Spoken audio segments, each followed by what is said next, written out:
उसके मुंह से खून गिर रहा था। उसकी आंख एकदम लाल थी। तुम सब एक जैसे हो, मुझे नाचने भी नहीं देते। रात को राहुल अपने घर की छत पर टहल रहा था।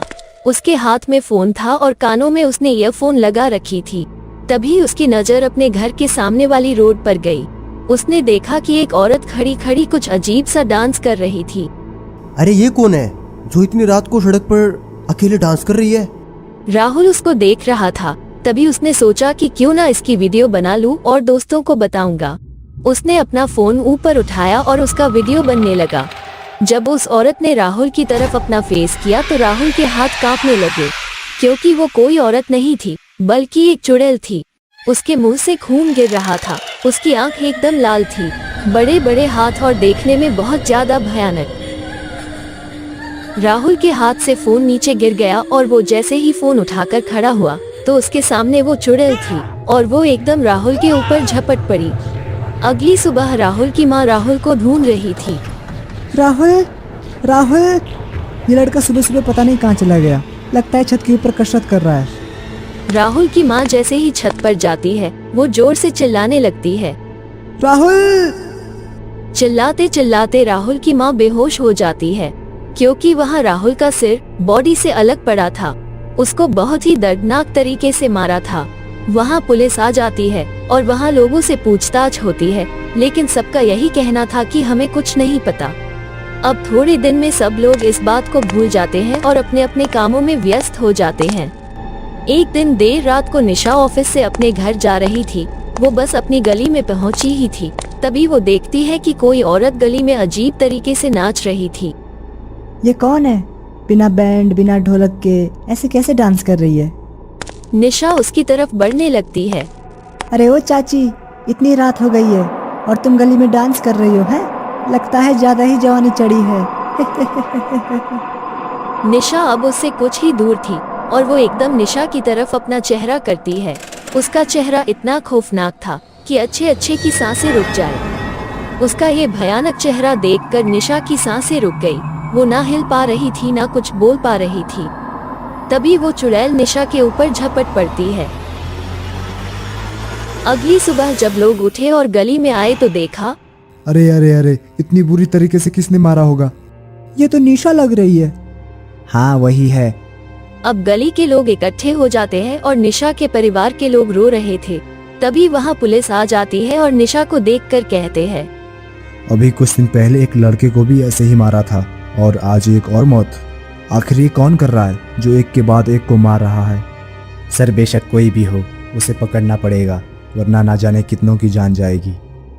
पुलिस स्टेशन में पुलिस वाले आपस में बातें कर रहे थे कि जो कोई भी लोगों को मार रहा है उसको जल्दी पकड़ना पड़ेगा। आज से रात को सभी लोग पूरे शहर में देखरेख करेंगे। किसी पर भी शक हो उसको सीधे उठाओ। अब से एक आदमी की भी जान नहीं जानी चाहिए। सारे पुलिसकर्मी रात को पूरे शहर में राउंड लगा रहे थे। एक पुलिस वाला बाइक से शहर में घूम रहा था। उसको एक चाय का ठेला दिखाई दिया। उसने सोचा कि चाय पी लेता हूँ। अरे ओ भाई, अरे यार एक कड़क सी चाय पिला दो यार। सुबह से इस बाइक पे लगातार चल रहा हूँ मैं। क्यों साहब, क्या हो गया जो इतनी रात को ड्यूटी दे रहे हो? ये अपने शहर में ना एक इतना हरामी आदमी हो गया है जो लोगों को इतने बुरे तरीके से मार रहा है कि देखने वाला की हलक में आ जाती है। तो सोचो जिसको वो मारता होगा उसके साथ क्या होता होगा यार। हाँ साहब, सुना तो हमने भी है कि सर से धड़ अलग कर देते हैं। हाँ भाई ऐसा ही तो है, लेकिन अभी क्या है ना कि हम लोग सारी रात गश्त करेंगे। अब आने दो उस हरामी को, उसको वहीं ऐसा पेलूंगा कि उसकी सास पुश्त भी पुलिस वालों का नाम सुनकर पैंट में करेंगी। वो लोग यही सब बातें कर ही रहे थे कि तभी चाय वाले की नजर उस औरत पर पड़ी जो थोड़ी दूर पर नाच रही थी। साहब वो देखो। क्या देखूं? अरे साला, हम यहाँ इन लोगों के लिए सारी रात इस बाइक पर घूम रहे हैं और ये डांस कर रही है। अभी बताता हूँ इसको। पुलिस वाला उस औरत की तरफ बढ़ने लगा। ओ मैडम, यहाँ क्या कोई पार्टी चल रही है जो तुम नाचे जा रही हो? पुलिस वाले की बात का उस औरत पर कोई असर नहीं पड़ रहा था। वो अपनी मस्ती में नाच रही थी। अरे तुम पगला गई हो क्या? हम कुछ कह रहे हैं, बहरी हो क्या? पुलिस वाला बोल बोल कर परेशान हो गया, लेकिन उस औरत पर कोई फर्क नहीं पड़ रहा था। तभी वो पुलिस वाला उस औरत को पीछे से हाथ लगाता है। तभी वो औरत उसकी तरफ अपना फेस करती है। उसका फेस देख के पुलिस वाला डर गया। उसकी बॉडी उसका साथ नहीं दे रही थी। उसने थोड़ी हिम्मत करके कहा, अरे अरे ओ चाय वाले, अरे भाई ये क्या जुगाड़ है यार, अरे आजा भाई। क्या हुआ साहब, रुको मैं आ रहा हूँ। चाय वाला जैसे ही पुलिस वाले की तरफ भागने लगता है, वो उनसे कुछ दूर ही था। तभी वो उस चुड़ैल को देख लेता है। वो वहीं रुक जाता है। अरे बाप रे चुड़ैल! साहब आप तो मरोगे और मुझे भी मरवाओगे, मैं तो चला। चाय वाला वहाँ से भाग जाता है। वो चुड़ैल उस पुलिस वाले का गला पकड़कर उसे हवा में उठा लेती है। तुम सब एक जैसे हो, मुझे नाचने भी नहीं देते। अरे मेरी माँ, तुझे नाचना है तो नाच ले, मैंने कब मना किया है। मुझे मत मारो, मेरे छोटे छोटे बच्चे हैं, उनका इकलौता बाप हूँ मैं, छोड़ दो मुझे। तुम सब एक जैसे हो। अरे प्लीज मुझे छोड़ दो, प्लीज मैं जीना चाहता हूँ, मुझे मत मारो प्लीज, मैं जीना चाहता हूँ। पुलिस वाले के ये कहते ही वो चुड़ैल उसको वहीं फेंक देती है और वहाँ से भाग जाती है। अगली सुबह पुलिस स्टेशन में वो पुलिस वाला, वो चाय वाला और इंस्पेक्टर सब खड़े हुए बातें कर रहे थे। कल रात को ऐसा क्या हो गया जो तुम सुन पड़े हो? क्या हो गया? अरे वो चुड़ैल मेरे इतने पास में थी कि मैं उसका खून से भरा मुंह भूल नहीं पा रहा हूँ।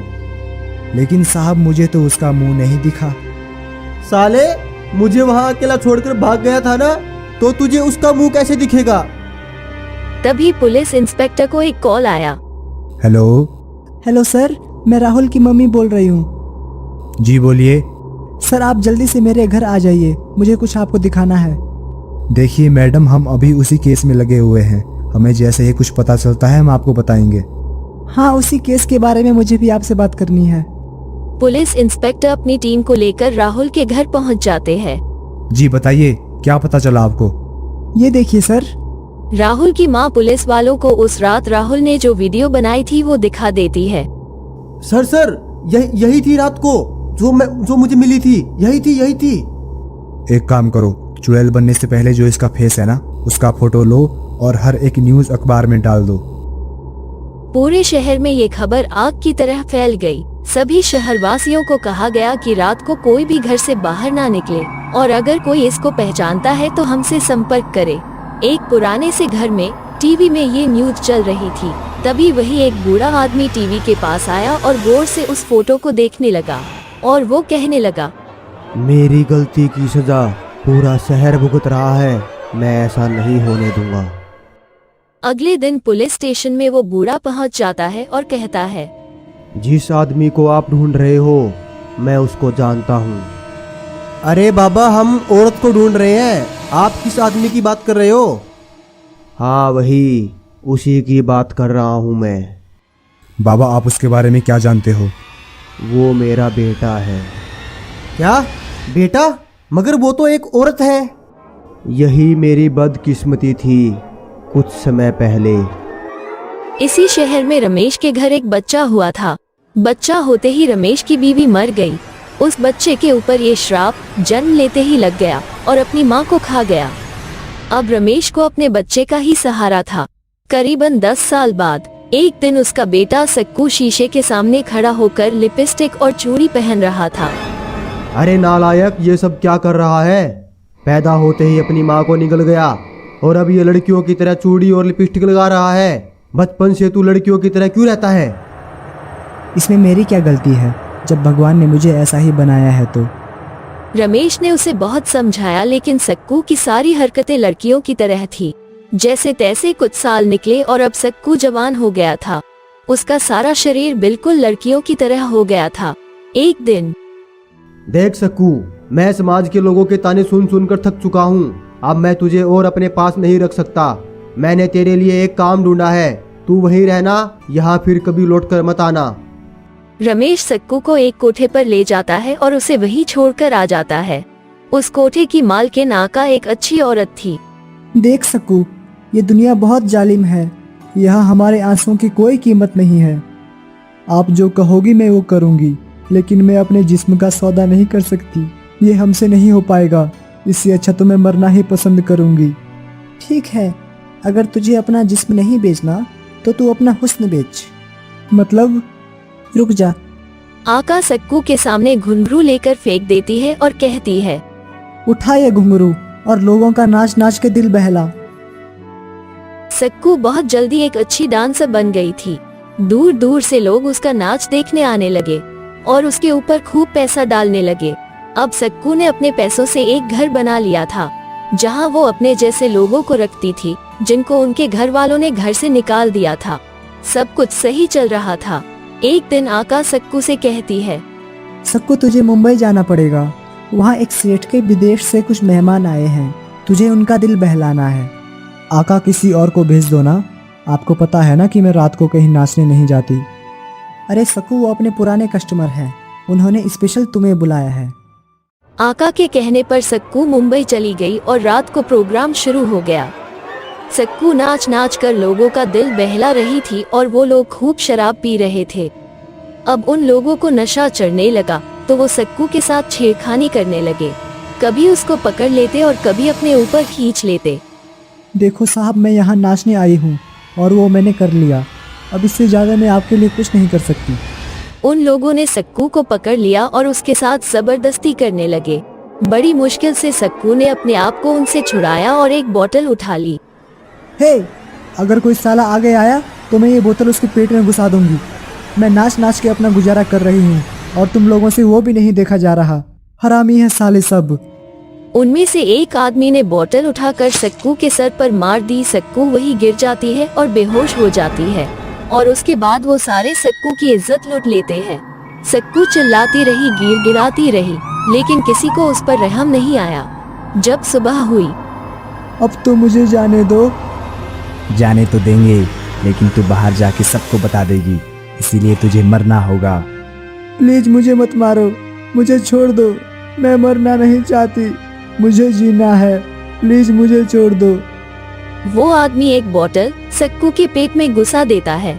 सक्कू की वही मौत हो जाती है। साले बूढ़े, सब तेरी वजह से हो रहा है।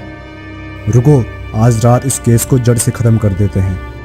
रात को सभी पूरे शहर में घूम रहे थे कि जिसको भी सक्कू दिखे तो आपस में सूचित कर दे। पुलिस इंस्पेक्टर को सक्कू दिखाई देती है। तुमने जो पहले गलती की थी, आज उसको ठीक करने का समय आ गया है। जाओ।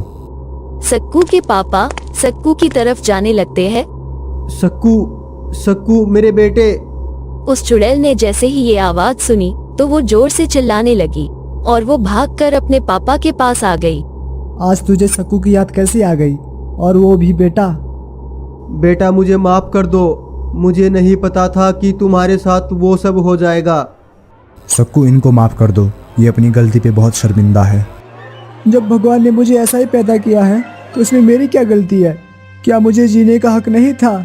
समाज समाज समाज, तब कहाँ गया था वो समाज जब वो पापी मेरी इज्जत लूट रहे थे? मेरा एक अपना छोटा सा घर था जिसमें मैं अपने जैसे सताए हुए लोगों को रखती थी, लेकिन वो भी इस जालिम दुनिया से देखा नहीं गया। अब मैं किसी को नहीं छोड़ूंगी, सबको मार दूंगी। सक्कू, अगर तुम भी उनकी तरह करोगी तो फिर तुम में और उनमें क्या फर्क रह जाएगा? पुलिस इंस्पेक्टर हवलदार की ओर इशारा करता है और वो एक लड़की को वहाँ लेकर आता है। सक्कू उसे देखकर, बाला तुम यहाँ? दीदी ये सब क्या हो गया? चुप चुप पगली, रोती क्यों है?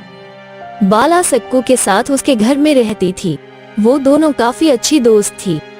दीदी तुम्हारे जाने के बाद आका ने इस घर को संभाल लिया था और फिर आका भी इस दुनिया से चल बसी और अब उस घर को मैं ही संभाल रही हूँ। आपका घर वैसा का वैसा ही है, लेकिन प्लीज दीदी आप ये सब मत करो।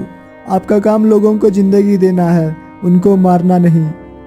सक्कू अपने घर को वैसा का वैसा जानकर और बाला से मिलने के बाद खूब रोने लगी और वापस अपने घर चली जाती है और आज भी वो अपने घर की देख रेख करती है।